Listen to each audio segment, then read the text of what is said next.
ఇప్పుడు ఇప్పుడు అత్యవసరంగా ప్రెస్ మీట్ పెట్టడానికి కారణం అండి, ఇండస్ట్రీలో జరుగుతున్న ఈ పండగ సినిమాల పరిణామాల మీద. అంటే ఏ సినిమాకి ఏ థియేటర్సు, అసలు ఎవరి దగ్గర ఎన్ని థియేటర్లు ఉన్నాయి, ఎలాగున్నాయి అని దాని మీద మొన్న ఛాంబర్లో ఒక మీటింగ్ జరిగింది. ఆ మీటింగ్లో పెద్దలు దిల్ రాజు గారు, పెద్దలు అందరూ కూర్చున్నారు. తెలంగాణ ఛాంబర్ ప్రెసిడెంట్ సునీల్ గారు, మన Telugu film chamber president Dil Raju గారు, ఇక అలాగే ప్రసన్న కుమార్ గారు, దాము గారు, అలాగే తెలంగాణ అనుపమ్ రెడ్డి గారు, అందరూ మొత్తం అంటారు. నేను కూడా ఫోటోలు అంతా చూసాం. అయితే ఇక్కడ ఆశ్చర్యకర విషయం ఏంటంటే, తెలంగాణ ప్రెసిడెంట్ దగ్గర థియేటర్లు, తెలంగాణలో ఉన్న థియేటర్లు అన్నీ తెలంగాణ ప్రెసిడెంట్ దగ్గర ఉన్నాయి. తెలుగు ఫిలిం ఛాంబర్ ప్రెసిడెంట్ దగ్గర ఉన్న బ్యాలెన్స్ థియేటర్లు ఉన్నాయి. అంటే తెలంగాణ రాష్ట్రం ఇద్దరి చేతుల్లోనే ఉంది. తెలంగాణ రాష్ట్రం, ఈ రాష్ట్రం తెలుగు సినిమా ఇండస్ట్రీ ఈ ఇద్దరి చేతుల్లోనే ఉంది. ఇక్కడ డిస్ట్రిబ్యూటర్ ఎవరంటే మొత్తం టోటల్ అన్ని సినిమాలు కూడా 3 సినిమాలు, ఆశ్చర్యకర విషయం 3 సినిమాలు కూడా దిల్ రాజు గారు ఆపేసాయి. ఒక్క సినిమా హనుమాన్ బయట సినిమా, బయట వాళ్ళది. అంటే అయ్యో ఈగల్ సినిమా వెనక్కి వెళ్ళింది. ఓకే, ఎందుకు వెనక్కి వెళ్ళారు, వాళ్ళకి ఇంటర్నల్ కారణాలు ఏంటి, ఇవన్నీ పక్కన పెడదాం.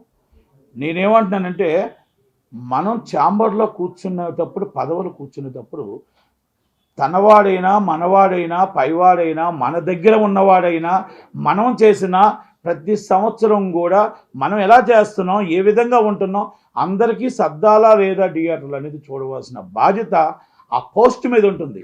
నాట్ ఓన్లీ మ్యాన్, అంటే మనిషి కాదు, ఆ పోస్ట్ మీద ఉంటుంది. ఆ పోస్ట్ పదవిలో ఉన్నది ఎవరండి? సునీల్ గారు and Telangana film chamber of president is owners and Telangana. Telugu film ఛాంబర్లో ఉన్నది ఎవరండి? ప్రెసిడెంట్ ఆఫ్ దిల్ రాజు గారు. ఇప్పుడు మీరు ఉండి సినిమా థియేటర్స్, నాకు తెలిసిన సమాచారం మాత్రమే చెప్తున్నా. ఎవరికి అడ్జస్ట్మెంట్లు చేశారా, లేకపోతే ఆ ప్రొడ్యూసర్ తరపున, నాకు ఈ ప్రొడ్యూసర్ తరపున నేను చెప్పట్లా. నేను ఒక నిర్మాతల తరపు నుంచి నాకు బయట జరుగుతున్న ఒక ఎగ్జిబ్యూటర్గా, ఒక డిస్ట్రిబ్యూటర్గా ఆ నిర్మాతలకు అన్యాయం జరుగుతుంది, ఎగ్జిబ్యూటర్లకు అన్యాయం జరుగుతున్న దాన్ని బట్టి ఆ విని నేను మాట్లాడి ప్రెస్ మీట్ పెట్టానే తప్ప, నాకు ఏ నిర్మాత నా దగ్గరికి వచ్చి నాకు జరిగింది బాధ అని చెప్పలేదు. అందరూ ఒకటే. మళ్ళీ దాంట్లో ఉన్న వాళ్ళంతా ఈ పండగకే కొట్టుకుంటారు, పండగ తర్వాత మళ్ళీ అందరూ ఒకటే, అక్కడ గిల్టే అన్నీని. కానీ ఏంటంటే, ఇప్పుడు హనుమాన్ సినిమా నిర్మాత ఎవరో ముక్కు మోకో నాకు తెలియదు. ఇక్కడే ఉన్న ఇప్పుడు గుంటూరు కారం అనేది నాగవంశీ నాకు తెలిసిన వ్యక్తే. అలాగే మరి నా స్వామి రంగా చిత్తూరు సీన్ అని అంటారు, ఆయన నాకు పరిచయం లేదు. కానీ మరి నాగార్జున గారి ఫ్యామిలీ, అలాగే సైందువ వెంకటేష్ గారి, దగ్గుబాటి గారి ఫ్యామిలీ, నేను బోయినపల్లి వెంకట్. అంటే నేనేమంటున్నానంటే, మనం హీరోలను చూసి, హీరోయిజాన్ని చూసి, సినిమా మొత్తం టోటల్గా క్యాస్టింగ్లు చూసి సినిమా థియేటర్లు ఇవ్వండి, తప్పలేదు, నేనేం కాదని చెప్పట్లేదు. బడ్జెట్ చూసి పెట్టండి. మా బడ్జెట్ ఎంత, మన సినిమా ఎంత, అలా చూసుకునేటట్టయితే మరి హనుమాన్ కూడా ఎన్ని కోట్ల బడ్జెట్ ఉంది, చిన్న సినిమా ఎలాగవుతుంది? కాదు కదా. కనుక నేనేమంటున్నానంటే, మీకు 12వ తారీఖు సినిమా రిలీజ్ అయింది. గుంటూరు కారం, ఎస్, హనుమాన్ 2 సినిమాలు రిలీజ్ ఉన్నాయి. గుంటూరు కారంకి 80% ఇవ్వండి, లేకపోతే 70% ఇవ్వండి, 30% 20% వరకు థియేటర్లు ఇవ్వండి. ఇది మనకు కరెక్ట్గా ఉంటుంది.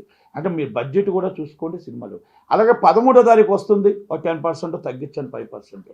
అలాగే మీరు 14వ తారీఖు వస్తుంది, ఒక 5-10 తగ్గించండి. నా స్వామి రంగ, సైందువ. అంటే మీరు ఇక్కడ డిస్ట్రిబ్యూటర్ని చూస్తున్నారా, మళ్ళీ మీరు ఏంటంటే అక్కడ థియేటర్ హీరోని చూస్తున్నారా, సినిమాని చూస్తున్నారా? నాకు అర్థం కావట్లేదు. మీరు నా స్వామిరంగా అప్పటికప్పుడు కన్ఫర్మేషన్ అయ్యి సినిమాకి వచ్చి మీ ఇష్టం వచ్చిన థియేటర్లు ఇస్తానంటారు డిస్ట్రిబ్యూటర్ మరి దిల్ రాజు గారు కాబట్టి. సైందువాగ్ ముందే డిస్ట్రిబ్యూటర్ దిల్ రాజు గారు కాబట్టి మీ ఇష్టం థియేటర్ బ్లాక్ చేస్తామంటారు. మొత్తం టోటల్ ఆల్రెడీ గుంటూరు కారంగా మొత్తం థియేటర్లు అన్నీ వేసేస్తామంటే, మరి ఒక హనుమాన్ థియేటర్ సినిమాలు ఇవ్వకపోతే ఎలా చెప్పండి?